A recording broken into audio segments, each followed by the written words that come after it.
नमस्कार, आप देख रहे हैं 9 भारत समाचार। नमस्कार, आप देख रहे हैं नवभारत समाचार। मैं हूं नेहा राठी। आइए देखते हैं आज की बड़ी खबर।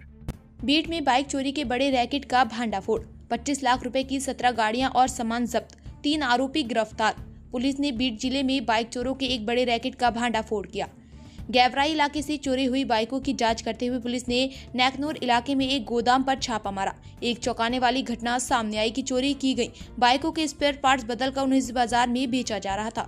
पुलिस ने कार्रवाई करते हुए 2 आयशर टेम्पो में भरकर 25 लाख रुपए की 17 बाइक और सामान जब्त किया। पुलिस ने इस मामले में 3 आरोपियों को गिरफ्तार किया। पुलिस अधीक्षक नवनीत कवत ने बताया कि यह बीड जिले के बाइक चोरी के सबसे बड़े ऑपरेशन में से एक है।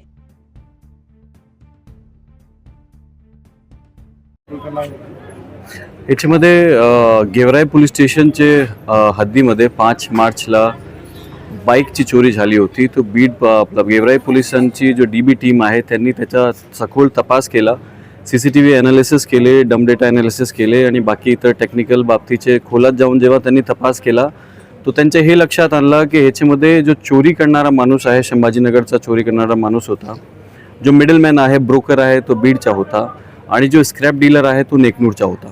गेवराई पोलिसांनी हे सगळं खोलात जाऊन तपास करून त्यांनी नेकनूरचा जो स्क्रॅप डीलर आहे तिथपर्यंत पोहोचून आज जवळपास 17 मोटरसायकल त्यांनी ताब्यात घेतलेली आहे।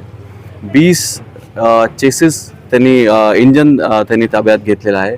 भरपूर स्पेअर पार्ट्स त्यांना तिथून मिळालेले आहे आणि खूप मोठे गँगचा आज पर्दाफाश झालेला आहे।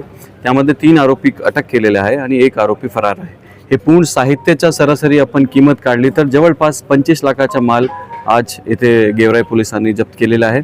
आणि याच्यामध्ये बीडमध्ये जेवढे अनडिटेक्टेड आमचे मोटरसायकल आणि 2 व्हीलरचे जेवढे ऑफेन्सेस आहेत त्याच्यामध्ये त्यांना डिस्क्लोज करण्यासाठी, त्यांना डिटेक्ट करण्यासाठी याच्यामध्ये 100% प्रयत्न होईल। आणि याच्यामध्ये आम्ही भारतीय न्याय संहिताच्या जेवढे मोकाचे त्याच्यामध्ये प्रोव्हिजन्स आहे 111 आणि 112 BNS त्याच्यामध्ये आम्ही अट्रॅक्ट करणार आणि आमचे पोलीस किंवा दुसरे इतर जिल्ह्यामध्ये जे कोणी अनडिटेक्टेड ऑफेन्सेस असेल त्याच्यामध्ये आम्ही डीपमध्ये जाऊन तपास करणार। त्याचबरोबर पूर्ण बीड जिल्ह्याचे जेवढे स्क्रॅप डीलर्स आहेत त्यांची सुद्धा आम्ही तपासणी करणार। सर, हा किती